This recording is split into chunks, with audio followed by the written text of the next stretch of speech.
پڑھتا ہوں تو کہتی ہے خالق کی کتاب، ہے مثل یہودی یہ سعودی بھی عذاب، اس قوم کے بارے میں قمر اور کیا لکھے، کعبے کے کمائی سے جو پیتے ہیں شراب۔ دوستو، شیخ احمد یاسین نے کبھی کہا تھا کہ جب ہم چھوٹے تھے تو سمجھتے تھے کہ یہودی فلسطین پر قبضہ کیے ہوئے ہیں، لیکن جب بڑے ہوئے تو ہمیں پتا چلا کہ صرف فلسطین پر نہیں، یہودی پورے عرب پر قبضہ کیے ہوئے ہیں۔ دوستو، اسلام کی شروعات ابتدا عرب کی مقدس سرزمین سے ہوئی۔ اسی سرزمین سے یہ پیغام اللہ کے رسول صلی اللہ علیہ وسلم نے دنیا کو سنایا کہ شراب حرام ہے، اور یہ حکم سنتے ہی ایمان پر، اللہ رسول پر جان دینے والوں نے شراب سے توبہ کر لی اور اپنے گھروں میں رکھی ہوئی سالوں پرانی قیمتی شرابوں کو نالیوں میں بہا دیا۔ ہمیں قرآن، شریعت، اسلام سب اسی سرزمین سے ملا۔ یہ اللہ کی اسلام کے لیے چنی ہوئی سرزمین ہے۔ امام الانبیاء حضور پاک صلی اللہ علیہ وسلم اسی سرزمین پر پیدا ہوئے، لیکن اب لگتا ہے کہ عربوں نے اپنا خدا اور اپنا قبلہ بدل دیا ہے۔ اب انہوں نے امریکہ اور اسرائیل کی طرف رخ کر لیا ہے۔ بہرحال بات نکلی تو پھر بہت دور تک جائے گی، ہم یہیں پر رکتے ہیں اور ٹاپک پر آتے ہیں۔ دیکھیے، عربوں میں شراب کا چلن کوئی نئی بات نہیں ہے۔ شراب اور زمانے جاہلیت میں شراب اور عرب دونوں کا چولی داون کا ساتھ رہا ہے۔ سالوں تک وہ شراب کو اسٹور کرتے تھے، جمع کرتے تھے، جس کے بعد جتنی پرانی شراب وہ اتنا ہی عزت دار اور مہمان نواز سمجھا جاتا تھا۔ شراب کو بھی ایک طرح کا خدائی سمجھا جاتا تھا زمانے جاہلیت میں، لیکن جب حضور پاک صلی اللہ علیہ وسلم نے اللہ کا حکم سنایا کہ شراب حرام کر دی گئی تو صحابہ اکرام نے پرانی اور قیمتی شراب کو مکہ کی گلیوں میں پانی کی طرح بہا دیا۔ لیکن اب زمانہ جیسے جیسے حضور پاک صلی اللہ علیہ وسلم اور صحابہ کے مبارک زمانے سے دور ہوتا جا رہا ہے اور قیامت کے قریب آتا جا رہا ہے، ویسے ویسے شراب کہیں نہ کہیں اور کسی نہ کسی طریقے سے پروسی جاتی رہی ہے، سعودی عرب میں بھی۔ لیکن اب باقاعدہ اعلان کر دیا گیا ہے کہ سعودی عرب میں شراب خانے کھولے جائیں گے۔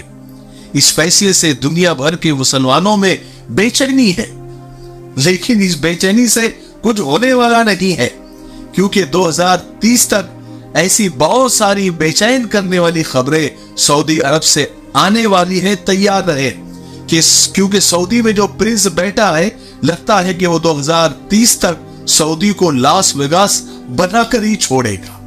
ویسے تو میں آپ کو بتا دوں کہ 1951 تک یعنی 1951 تک شراب والا سلسلہ کسی نہ کسی طریقے سے سعودی عرب میں چلتا تھا، تھوڑا تھا لیکن سلسلہ تھا شراب پینے کا۔ لیکن پھر 1951 میں سعودی میں ایک ایسا واقعہ ہوا جس کی وجہ سے شراب پر مکمل پابندی لگا دی گئی۔ 16 نومبر 1951 کی بات ہے کہ جب سعودی عرب کے شہر جدہ میں مقیم برٹن کے جو سفیر تھے، ایمبیسڈر تھے، سیرل عثمان نے اپنے گھر میں ایک پارٹی کا اہتمام کیا۔ اس پارٹی میں بلائے گئے بہت سارے افراد کے علاوہ مہمانوں میں سعودی عرب کے شاہ عبدالعزیز بن عبدالرحمن یعنی آل سعود کے 19 سالہ بیٹے مشری عبدالعزیز بھی موجود تھے۔ اس پارٹی کے دوران مہمانوں کے لیے شراب کا بندوبست بھی کیا گیا تھا۔ شاہ عبدالعزیز کے بیٹے بھی پینے والوں میں شامل تھے۔ مشری عبدالعزیز اپنے پینے کی حد پوری کر چکے تھے، مگر ان کی ضد تھی کہ انہیں اور ایک جام بنا کر دیا جائے، لیکن برٹن کے جو سفیر تھے سیرل عثمان نے انہیں جام دینے سے انکار کر دیا تھا۔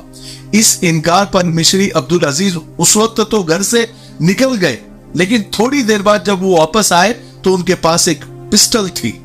شراب کے نشے میں چور مشری عبدالعزیز نے مزید جام دینے سے انکار کرنے کی پاداش میں برٹن کے سفیر پر فائرنگ کر دی، جس سے وہ ہلاک ہو گئے۔ مشری عبدالعزیز پر قتل کا مقدمہ چلا اور الزام ثابت ہو گیا، لیکن آل سعود سے تعلق ہونے کی وجہ سے انہیں سزائے موت دینے کے بجائے عمر قید کی سزا سنائی گئی اور شاہ سعود کے ہی دور میں ان کو رہا بھی کر دیا گیا۔ یہ ہمارا مفتاحی تلبینہ ہے، یہ نبوی نسخہ ہے۔ آپ صلی اللہ علیہ وسلم نے فرمایا یہ پیٹ کی بیماریوں کے لیے بہت مفید ہے، اور یہ سنت بھی ہے، غذا بھی ہے، شفا بھی ہے، دوا بھی ہے۔ اسے بنانے کا بھی بہت آسان طریقہ ہے۔